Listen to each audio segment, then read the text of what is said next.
Keindahan dan mitos besar di Gunung Prau, dataran tinggi Dieng. Sumber, https://travel.detik.com /penulis, Askia Nurfajrina. Gunung Prau berada di dataran tinggi Dieng, Jawa Tengah. Dengan ketinggian mencapai 2.565 mdpl dan medan tidak terlalu sulit, Prau termasuk gunung yang ramah pendaki pemula. Gunung Prau disebut-sebut memiliki view matahari terbit terbaik. Di balik pesonanya, gunung ini konon menyimpan sederet mitos terkait hal mistis yang masih diyakini masyarakat setempat hingga sekarang. Apa saja mitos Prau di dataran Dieng yang beredar? Cari tahu pada uraian di bawah.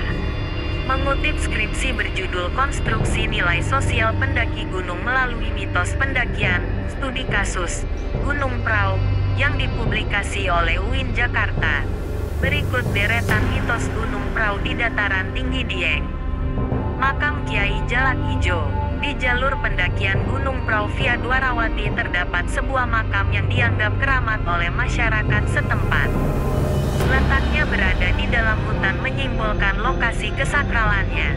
Pusara tersebut dipercaya milik seseorang yang dikenal dengan julukan Kiai Jalak Ijo. Biasanya, banyak orang berziarah ke makam tersebut di waktu tertentu seperti pada malam 1 Suro atau 1 Muharram. Konon doa yang dipanjatkan di sana dapat dikabulkan. Di antaranya saat berdoa meminta rezeki, jodoh, dan penglaris. Dewa penguasa Gunung Prau. Menurut kepercayaan sejak zaman kerajaan Hindu yang berdiri di dataran tinggi Dieng, Gunung Prau merupakan tempat bersemayam dewa penguasa gunung. Dewa ini dianggap sebagai makhluk supranatural suci yang menjaga Prau dari kerusakan. Para dewa dipercaya akan turun dan menampakkan diri sebagai manusia ketika ritual pemotongan rambut gimbal dilaksanakan setahun sekali di area Candi Arjuna. Larangan mendaki bagi wanita yang haid. Ada juga mitos perempuan haid dilarang mendaki di Gunung Prau. Hal ini karena gunung setinggi 2.565 mdpl itu diyakini sebagai tempat suci. Sementara wanita menstruasi dianggap sedang kotor, sehingga tidak diperbolehkan mendaki.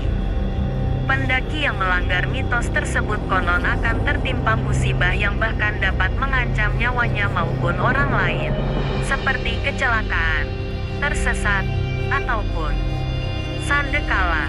Sandekala adalah mitos umum di dunia pendakian, termasuk di Prau, di mana terdapat larangan mendaki saat azan maghrib tiba atau pergantian hari.